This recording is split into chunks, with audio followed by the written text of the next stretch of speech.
तो पूर्णिमा तो खबर काम की, और खबर काम की ये है कि मैं उत्तराखंड पहले कुछ दिनों में गया था और तब मुझसे किसी ने कहा था कि यहाँ पर आप भर के सांस लीजिए, यानी इस तरीके से। तो खबर इसी बात से जुड़ी हुई है। दिल्ली में प्रदूषण बहुत ज्यादा है, अक्सर हमें सुनने को मिलता है। लेकिन मुझे लगता है जो आप कह रहे हैं कि उत्तराखंड में ऐसे कर सकते थे, वो आप दिल्ली में भी कर सकते हैं, क्योंकि दिल्ली की हवा जहरीली है, ऐसा कई लोगों का मानना है। लेकिन अब ये अवधारणा आप बदल लीजिए, क्योंकि अब दिल्ली की हवा कई महानगरों जैसे कि मुंबई, पुणे, अहमदाबाद से कहीं ज्यादा साफ हो चुकी है। खुलकर सांस लीजिए। यह आश्चर्यजनक किंतु सत्य है। दिल्ली वालों के लिए राहत की खबर है, और इसके पीछे की वजह दरअसल ये है कि दिल्ली में सितंबर के महीने में अनुमान से ज्यादा बारिश हुई है। सितंबर में बारिश के मामले में दिल्ली ने मुंबई को भी पीछे छोड़ दिया है। सितंबर में दिल्ली में जहां 233.3 मिलीमीटर बारिश हो चुकी है, तो मुंबई में सिर्फ और सिर्फ 62.9 मिलीमीटर बारिश हुई है। और इस झमाझम बारिश ने हवा को इतना साफ कर दिया है कि मुंबई, पुणे, अहमदाबाद और बेंगलुरु जैसे शहर की तुलना में दिल्ली की हवा कहीं अधिक। लेकिन राजीव, इसमें भी देखिए प्रकृति का रोल ज्यादा बड़ा है। हम हर बार बात करते हैं कि हमें भी अपना योगदान देना होगा, लेकिन प्रकृति ने इस बार हमें अच्छी, ताजी, साफ हवा दी है। बारिश की वजह से सीपीसीबी के एयर इंडेक्स के मुताबिक दिल्ली का एयर इंडेक्स महज 52 है, 52, जबकि मुंबई का 79, 79, बेंगलुरु का 80, पुणे का 76 है और अहमदाबाद का 79 दर्ज हुआ है। सितंबर में आमतौर पर इतनी साफ हवा दिल्ली में नहीं होती है। मौसम विभाग के मुताबिक आज भी दिल्ली के कई शहरों में बारिश होने की संभावना है, यानी कि आज साफ हवा का जो सिलसिला है राजीव, आज भी जारी रहेगा। चलिए, आज मैं आ गया हूं ना, तो अब साफ हवा ही मिलेगी। लेकिन सबसे बड़ी बात यहां पर यह है कि प्रकृति एक चेतावनी देती है, और इस रूप में प्रकृति ने वो चेतावनी भी दी है कि अगर आप ख्याल करेंगे नेचर का, प्रकृति का, तो इतनी बेहतर हवा कहीं भी आपको मिल सकती है। तो दिल्ली की हवा भी अब दिलदार हो चुकी है, यानी कि ताजी हवा, साफ हवा, जिसमें आप जॉगिंग कीजिए, अच्छी हवा का आप लुत्फ उठाइए, आनंद लीजिए और अपने फेफड़ों को, अपने रेस्पिरेटरी सिस्टम को बेहतर रखिए, क्योंकि फिलहाल तेज बारिश के बाद दिल्ली की आबो हवा बहुत साफ हो चुकी है और ये आपके काम की पहली खबर है। तस्वीरें देखिए, और बात हम इस पर कर रहे हैं कि पिछले कुछ दिनों में दिल्ली की जो आबो हवा है पूर्णिमा, वो इतनी बेहतर हो गई है कि आप मान सकते हैं कि आप किसी पहाड़ी हिल स्टेशन पर हैं, क्योंकि तमाम बड़े शहरों की हवा से कहीं ज्यादा बेहतर है। प्रकृति हमें अगर ये गिफ्ट दे रही है, तो ये चेतावनी भी कि ख्याल करके रखिए साहब, इतनी बेहतर हवा। और अच्छी बात यह है राजीव, जिन लोगों को सांस की दिक्कत है उनके लिए इस वक्त का मौसम सबसे बेहतरीन है, क्योंकि इस महीने में होता नहीं है। क्योंकि वो थोड़ी दिक्कत मुझे भी है। कल मैं ऑफिस से जल्दी फ्री हुई, तो जब मैं घर जा रही थी तो बहुत तेज बारिश पूरे रास्ते भर हो रही थी। एक तो बारिश का भी मजा लिया और उसके बाद की ताजी हवा का भी। तो मुझे लगता है जिन लोगों को दिक्कत है सांस की, उनके लिए भी इस महीने बहुत बेहतर हवा है, तो उसका आप आनंद लीजिए, अपने स्वास्थ्य को भी बेहतर रखिए। हालांकि यहाँ पर बारिश का रोल ज्यादा है, लेकिन एक सलाह भी है कि ख्याल करें अपने आसपास के पर्यावरण का, साफ सफाई रखें, गंदगी ना फैलाएं। ये भी कोशिश है पर्यावरण को बेहतर बनाने के लिए कारगर हो सकती है। राजीव, लेकिन ये जो अब आप बता रहे हैं पहली काम की खबर, जिसमें हमने कहा ज्यादा बारिश हुई है तो हवा बहुत अच्छी हो सकती है, लेकिन जो अगली काम की खबर है वो बारिश से ही जुड़ी है, जो ये बताती है कि अगर आप ये सोच रहे हैं कि बारिश हो गई और आपको गर्मी से राहत मिलने वाली है, तो देखिए ऐसा बिल्कुल नहीं है। 3 दिन से आप बारिश का मजा जरूर ले रहे हैं, और तापमान कितना 27 डिग्री सेल्सियस मुझे लगता है पिछले 3 दिन में हुआ है, गिरावट हुई है। लेकिन अगला हफ्ता जो है वो गर्मी से भरा रहेगा। यहाँ भी प्रकृति का रोल है। वो बता रही है कि कोई चीज अगर आपको मिल रही है तो उसकी कीमत समझिए साहब। अगले सप्ताह तापमान बढ़कर 34 डिग्री सेल्सियस पहुंचने की संभावना है, यानी जो सुहाना मौसम अभी बना है, साफ हवा है, उसको बरकरार रखने के प्रयास मानवों को ही करने पड़ेंगे, इंसानों को ही करने पड़ेंगे। न्यूनतम तापमान अगले हफ्ते 23 डिग्री तक गिरे रहने की आसार है। तो मौसम विभाग ये कह रहा है कि देखिए आज भी हल्की बारिश हो सकती है, लेकिन उसके बाद गर्मी का सामना आपको करना पड़ेगा। ये जो हफ्ता रविवार तक का रहेगा, थोड़ा सा कुछ राहत मिलेगी, लेकिन फिर गर्मी आएगी। कल दिन भर आसमान में हमने देखा बादल छाए रहे राजीव, मैं वही कह रही थी, रुक रुक कर बारिश लगातार होती रही। और पिछले 2 दिन में अगर आप दिल्ली में देखेंगे तो 25.1 मिलीमीटर बारिश रिकॉर्ड हुई है। अब आप कहेंगे कि ये खबर काम की कैसे है। हालांकि इस बीच उमस का स्तर भी 71% पर रहा, लेकिन खबर काम की इसलिए कि आप तैयार हो जाइए आगे आने वाले कल के लिए। काफी तेज गर्मी पड़ने वाली है, धूप पड़ने वाली है, तो उस हिसाब से भी अपने को तैयार कीजिए, प्रकृति का आनंद भी उठाइए। बुधवार को तापमान 32 डिग्री और उसके बाद रविवार तक तापमान बढ़कर 34 डिग्री सेल्सियस पहुंचने की संभावना है। रविवार तक गर्मी वापस से दस्तक देगी। मौसम विभाग ये बता रहा है कि अगर इस महीने के आखिर तक बारिश का सिलसिला ऐसे ही जारी रहता है तो 10 साल का रिकॉर्ड सितंबर में अधिकतम बारिश का टूट जाएगा। तो जिस तरह का माहौल है ये अगले कुछ दिनों में बदलेगा जरूर, ताकि आपको इस वक्त की कीमत का एहसास हो पाए। पूर्णिमा, और अब बात करते हैं वो जो हमारे लिए रोटी और अन्न का जुगाड़ करते हैं, यानी अन्नदाता। उनसे जुड़ी हुई खबर, उसका जिक्र इसलिए क्योंकि हमारे देश की लगभग 60% आबादी खेती किसानी पर ही निर्भर है। लेकिन पिछले कुछ सालों में राजीव हमने देखा है कि किसान, हम बारिश को देखिए लेकर खुश होते हैं, बारिश हो रही है, मौसम अच्छा हो गया है, लेकिन किसान जब ज्यादा बारिश हो जाती है तो भी उनके लिए दिक्कत है, और सूखा हो जाता है तो भी उनके लिए परेशानी है।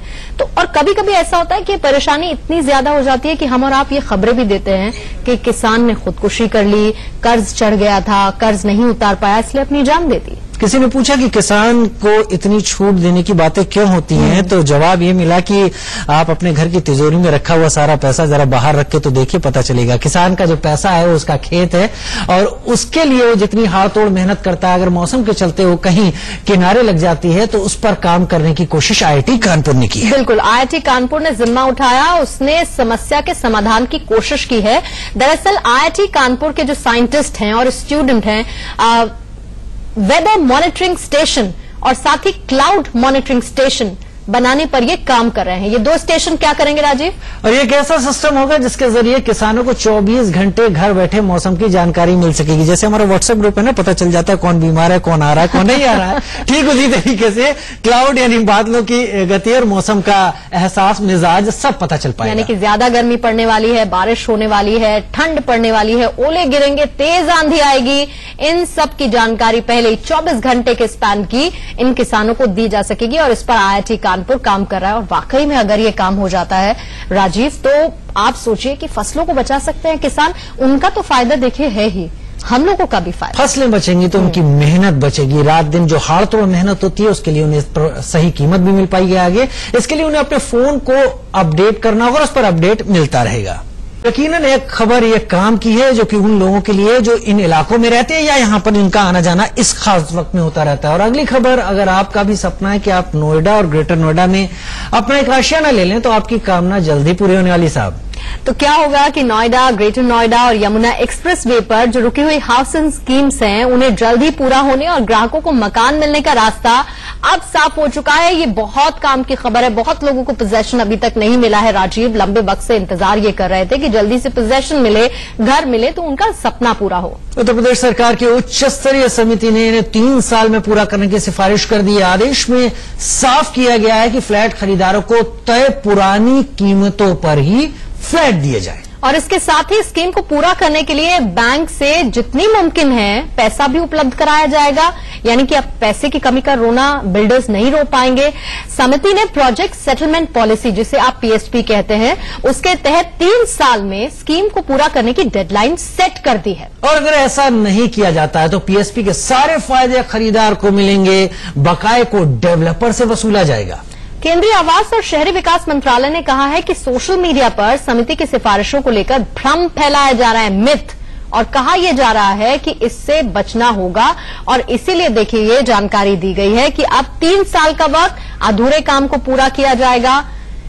इसके लिए इंतजार अब मुझे लगता है करीब करीब पूरा है, बहुत ज्यादा वक्त नहीं है राजीव। चलिए, अगर घर मिल जाएगा तो फिर अंतरिक्ष जाने की भी तैयारी कर ली जाए, थोड़ा सा ओढ़ लिया जाए। अगर आप भी काम की खबर देखिए राजीव, वो मुझसे जुड़ी है, क्योंकि सबसे बड़ी एक बात, नींद की बड़ी दिक्कत है। और मुझे लगता है हम लोगों का जिस तरह का लाइफस्टाइल है उसमें नींद की बड़ी प्रॉब्लम होती है, और अगर पूरी नींद नहीं होती है तो पूरा दिन हम लोगों का डिस्टर्ब ही रहता है, काफी चिड़चिड़ापन रहता है और काम भी ठीक से नहीं होते। डॉक्टर्स तो यहां तक कहते हैं कि 8 घंटे की नींद लेना आपकी अच्छी सेहत के लिए बहुत जरूरी है। 8 घंटे की नींद। लेकिन आजकल जिस तरह के हमारा लाइफस्टाइल है उसमें बहुत ये मुश्किल ही हो पाता है कि हम 8 घंटे की एक बेहतरीन नींद ले सकें। तो आपकी नींद से जुड़ी काम की खबर क्या है, अब जरा आप ये जानिए।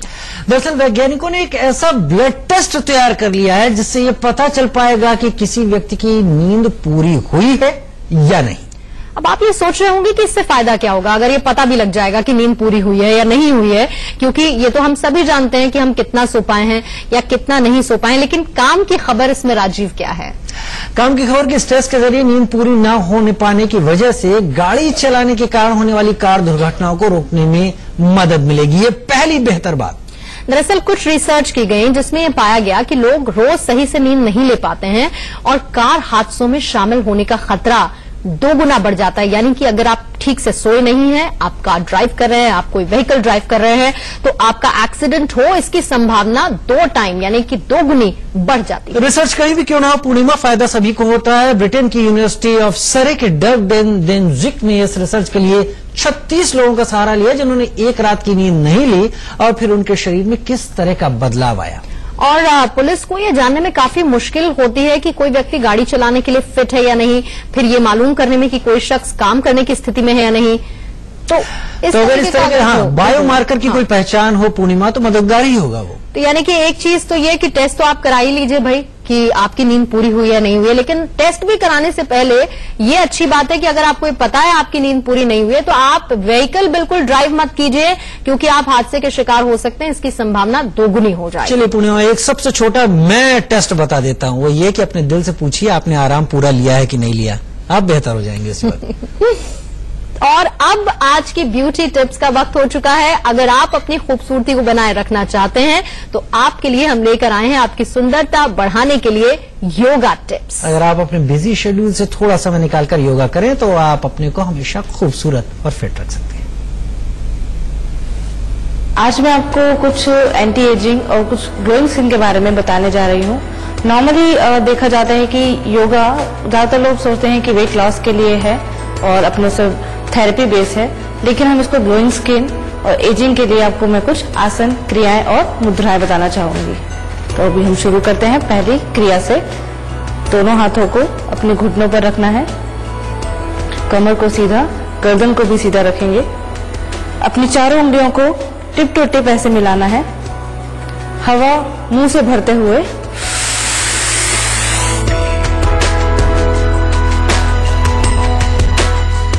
इस तरह से मैं उसको ब्लॉक कर देना है। आंखें बंद हो जाएंगी और चिन को आपको लॉक करना है, इस तरह से बिल्कुल चिन आपकी नीचे तक टच हो जाए।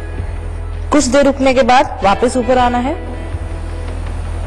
आंखें खोलनी है और नोज से श्वास को बाहर की ओर छोड़ना है। इसमें क्या होता है, जब आप श्वास अंदर भरते हो, अपने गालों को ऐसे फुलाते हैं तो उसमें ब्लड सर्कुलेशन बढ़ता है आपके गालों का, जिससे आपके यहाँ का ब्लड सर्कुलेशन इंक्रीज होने से आपके गालों को ऑक्सीजन मिलती है और यहाँ पे ब्लड फ्लो बढ़ता है, जिससे आपकी स्किन एकदम ग्लोइंग होती है और एंटी एजिंग मतलब यहाँ के सारा एरिया आपका एकदम रिंकल फ्री हो जाता है। दूसरा आसन हम करने जा रहे हैं हलासन, जो हमारा एंटी एजिंग और ग्लोइंग स्किन के लिए काफी अच्छा है। मैं आपको इसके बारे में बताना चाहूंगी। इसको बैक पेन और सर्वाइकल में बिल्कुल ना करें। जिनको सर्वाइकल कंधों में दर्द है वो बिल्कुल ना करें, और जिनको back pain, lower back pain, middle back pain है, बिल्कुल भी इस आसन को परफॉर्म ना करें। देखेंगे ये आसन किस तरह से है। आपको सीधे पैर रखने हैं, सीधी तरह ही लेट जाना है।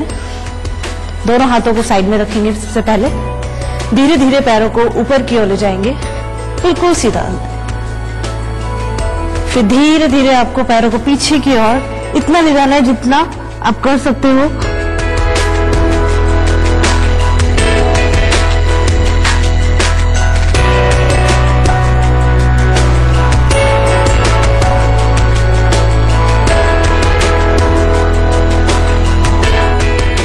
इसमें आप ध्यान रखेंगे कि धीरे धीरे पीछे लाएं और धीरे से ही वापस आएं।